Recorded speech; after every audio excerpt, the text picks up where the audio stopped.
It is the last Sunday of the month. We have a special tradition. On the first Sunday of the month, we celebrate Holy Communion, and on the last Sunday of the month, we mark something called Mission Moments. This was begun at the beginning of the year to enable us to remember and to call forth and to sink our teeth into this greater call of us to be in mission and what that means exactly. This past Friday, we had our mission ministry meeting, and we looked at that once again and talked about that working definition that we have, that missions is everything that we do, everything and anything we do to enable the dream of God to be lived and experienced in the world. Everything and anything we do to enable the dream of God to be lived and experienced in the world.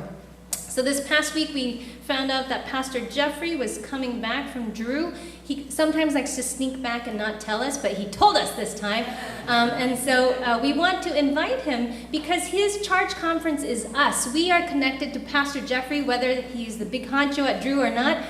He's connected to us, and so we want to invite him to share a little bit about his ministry and the mission of Drew University.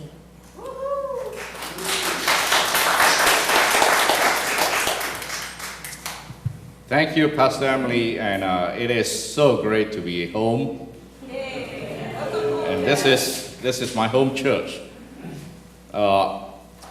Thank you, Becky, for that very powerful sermon, and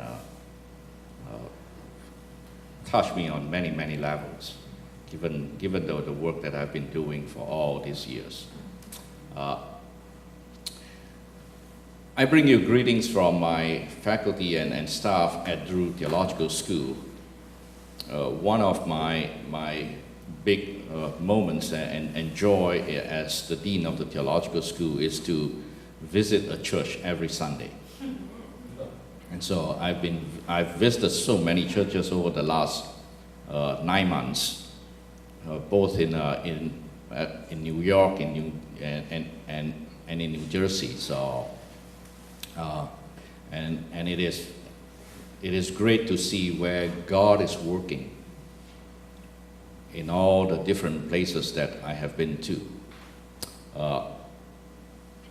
Drew Theological School is, for me, one of the very unique places that God has a hand in shaping many years ago. Started in 1867. It is the only Methodist seminary that was started by the action of the General Conference. And so for a long time in his history, it was started as a denominational seminary, a national seminary. And Drew Theological School, ever since it was started, has always been on the forefront of where God is calling God's people and how God is calling us to be in this world. Humble obedience, clearly, is what Drew has been doing. Back in the 1950s, even before the Civil Rights Movement, Drew Theological School was one of the very first seminaries that appointed an African American on its faculty. And back in the 1930s, Drew Theological School was one of the very earliest institutions that appointed a woman on its faculty. And so it has been on the very cutting edge of where theological education need to be going, and all the other places are catching up. Our new advertisement that has just come out very recently that says, in 2042, there will be no majority culture in the United States. And then that is followed by the statement, we are already there. There is no majority culture among my student population at Drew Theological School. Our white population only makes up about 40%. We have 35% African Americans. We have a very high population of almost 20% Korean and Korean Americans. And so it is one of those very distinctive places that allows us to do the kind of theological education that I feel that God is calling us to do. And I see myself being called there very much as a missionary. As all of you know, I have no business uprooting myself and leaving my family behind and going there to do the kind of work. But when God calls, many of us have had that kind of experience that we need to discern very carefully and respond to God's call. It is not always about convenience. It is not always about comfort. It is always about the willingness to make sacrifices. And when I look at this congregation, when I look at Ari, Ben, and others, you have walked that journey. I am there at Drew Theological School doing this mission work as part of this community and as a Westerner from the California Nevada Annual Conference to do God's work there in the Northeast. And as you know, this last few months I've been through a lot.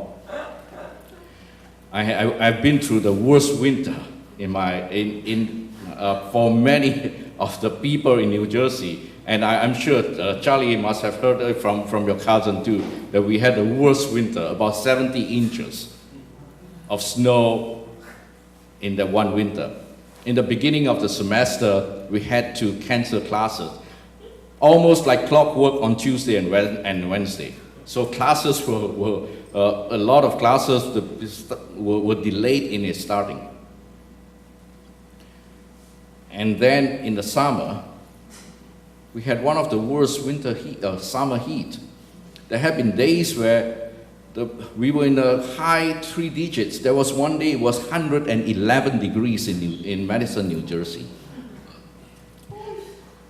And as if God God really has God's own humor. You remember the earthquake? I even brought the earthquake to New Jersey. And then followed not long after by Irene. Irene came by, and there are still many places in New Jersey that are still recovering from the massive thunderstorm. But in the midst of all that, I am convinced that I am there to do God's work.